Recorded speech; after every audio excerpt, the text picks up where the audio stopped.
Welcome back to Reno Murders, Death in the Biggest Little City, the Comstock Queen, the murder of Julia Bulette. Virginia City in the 1860s was a place where dreams and nightmares lived side by side. The Comstock Lode had made it one of the richest mining towns on earth. Mansions rose against the high desert sky, opera singers performed for men fresh out of the mines, and champagne flowed as freely as whiskey. But beneath the velvet and gaslight was a city built on restless money, rough men, and sudden violence. It was 20 years after the Donner Party's desperate ordeal in the Sierra, and just a year before Reno would be founded as a railroad town. The frontier was still raw. Virginia City was the jewel of Nevada, but like any jewel, it had sharp edges. The Queen of Comstock, into the volatile mix, stepped Julia Bulette, a woman unlike any other on the hill. Born in England around 1832, Julia made her way west through New Orleans and San Francisco before arriving in Virginia City in 1863. She was not a madam presiding over a crowded parlor house. Instead, she lived independently in a small cottage at 5 North D Street, decorated with velvet curtains, lace trim, and gilt furnishings that reflected both her taste and ambition. Julia was striking, tall, slender, with dark hair and intelligent gray eyes. She had a regal air that made her stand out in the crowd. She wore rich silks, bold jewelry, and elegant hats.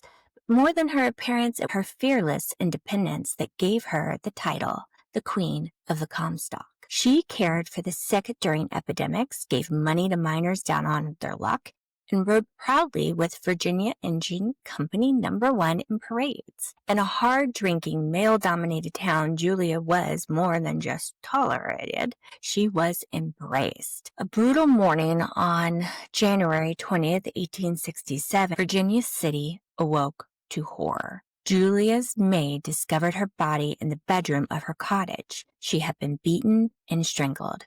The room told a tale of violence, furniture overturned, drawers pulled open, jewelry and silver missing.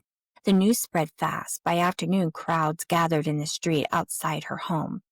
Julia was not just another prostitute to the people of Virginia City.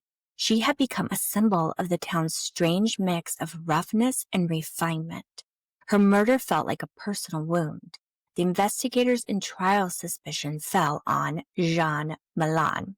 I'm probably mispronouncing that last name, but sorry. The investigators in trial, sometimes written Millain or Million, a French drifter and laborer. Authorities claimed they found Julia's belongings in his possession, and witnesses swore they had seen him lurking near her house. His trial in Story County drew massive attention. The courtroom was packed, miners, businessmen, newspapermen, even families, all wanting to see justice served. The prosecution painted Jean as a violent foreigner, desperate and greedy. The defense argued the evidence was thin, circumstantial at best, but the public's mood had already turned. The Queen of the Comstock had been murdered, and someone had to pay. When the guilty verdict came down in March 1867, cheers inside the courthouse drowned out the defense's protest. The hanging, more than a year later, on April 24, 1868, Jean was led to the gallows. Thousands crowded into Virginia City to watch. He stood before them, small man against the gallows beam, and declared in broken English, "I am innocent." The trapdoor fell. The crowd cheered. Justice, or at least the appearance of it, had been delivered. Yet even then whispers lingered. Had Jean really killed Julia? Or had Virginia City simply needed a scapegoat to settle its grief? Julia's funeral was one of the largest in town's history. Her coffin was draped with the flag of Engine Company No. 1, and firemen carried her to her grave in Flowery Hill Cemetery. Bells tolled, shops closed, and the town turned out in mourning. Newspapers as far away as San Francisco and New York covered her death, elevating her from local figure to legend. She became more than a murdered woman. She became a story, symbol of how fragile even the strongest could be in the Wild West. Later, cultural portrayals of Julia's memory lived on. Mark Twain, who had walked those same streets as a young reporter, wove her world into his tales of Nevada. Decades later, brothels in the state would adopt her name, trading on her legend. Even Hollywood touched her story.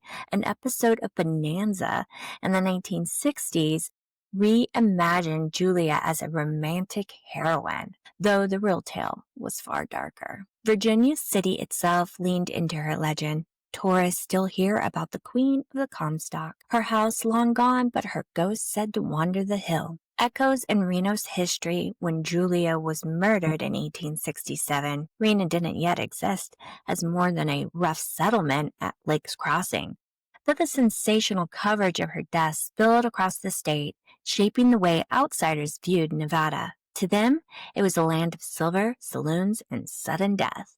That reputation stuck, coloring the rise of Reno as a railroad town in 1868, a gambling city in the 20th century, and a place forever caught between glamour and grit. Julia Bulette's story reminds us that history isn't just written in ledgers and headlines, it's written in blood, in rumor, and the way a town remembers its dead. She was a woman who walked proudly in a world that often sought to diminish women like her. In life, she was a queen. In death, she became a legend. This is Reno Murders, Death in the Biggest Little City. Stay safe out there, people. If you like what you heard today, share it, like it, and subscribe.